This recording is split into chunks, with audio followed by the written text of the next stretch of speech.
I'm Vivianna. I'm the owner of E3 Creations. I'm an event and media curator, so I support hosts, generally business to business, with putting events together, experiences to bring folks out, generally as a marketing tactic, but also to be of service to the community. And on occasion, we'll film the events or the experiences themselves.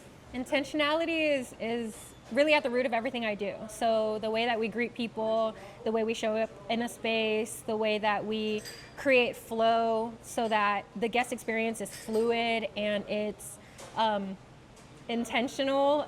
It is about making sure that those little details are being attended to, that people know who the hosts are, that people feel welcomed, being able to provide clarity in the messaging all the way from the ticket sales through the follow-up to say thank you for attending. Intentionality is a part of the entire process.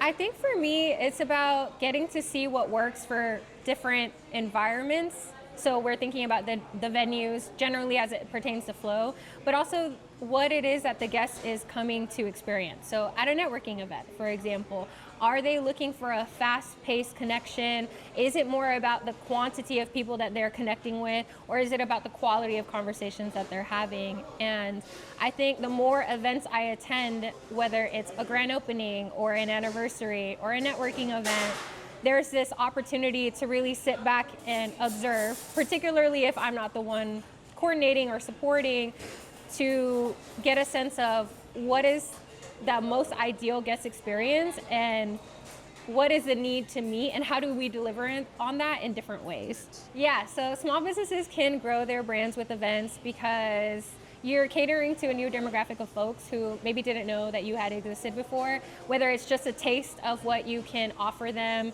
if it's services, if it's venue, if it's product, bringing people together as a point of visibility. I think you can also turn around and honor people who have been with you for a while, whether they've been purchasing from you for quite some time and you're having a client appreciation day, let's say. That's an event that I've been seeing a lot more businesses bring to the spotlight because they're wanting to incentivize the loyalty in some way, and nothing does better in marketing than referrals. And I think when you have someone who knows your product or your service, they're able to speak to it from a much more personal lens, and that typically helps the sale have more weight to it. Okay, so one of the biggest trends I'm seeing in the event space right now is event series. And so knowing that a connection doesn't just stop when you come together one time, but when there are meaningful connections that are being made, it gives you the opportunity to follow up and bring those people back together to talk about that topic, either in an extended space or in a new light. One of my biggest pieces of advice for business owners who want to host their first event is to take a step back and really reflect on what the purpose is. I think we can offer promotions and we can offer experiences and we can bring things together really quickly, but when the day comes, if there aren't key pieces figured out ahead of time, it creates for a chaotic space. And when that first impression really matters, right? And when you're hosting your first event, that tone can set precedent for any other experiences that you want to host. So I think sometimes it can be a bit controversial because we'll talk about low lift events or events just to get the concept up off the ground. And I do think that if we are looking to get something out quickly to bring people together, there's no, what's that term? There's no foul play. You know, what goes, goes. And if you want, let's say, for example, sponsorships, or you want people to look at your event and say, this is a proof of concept that I want to buy into, if you take that time to pause and create a structure and a strong foundation from the get-go, that will give you so much ease and flow later through the event. Yeah, I thought the Reuniono app was wonderful. I love seeing people kind of have something to break the ice for them.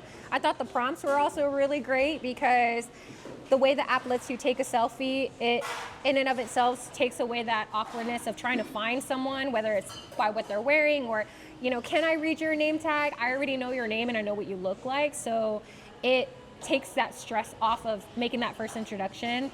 And I thought the conversations flowed pretty organically as well. I think the sweet spot of 8 minutes definitely worked out for a lot of folks. First and foremost, I thought the check-in process was instrumental.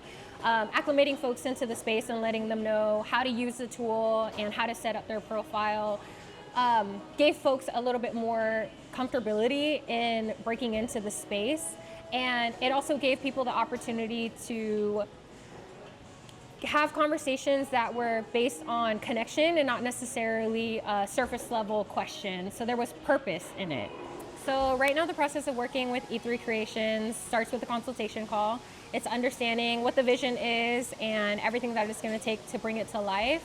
So in the discovery call, we'll go through the goals and the purpose and the vendors that need to be there.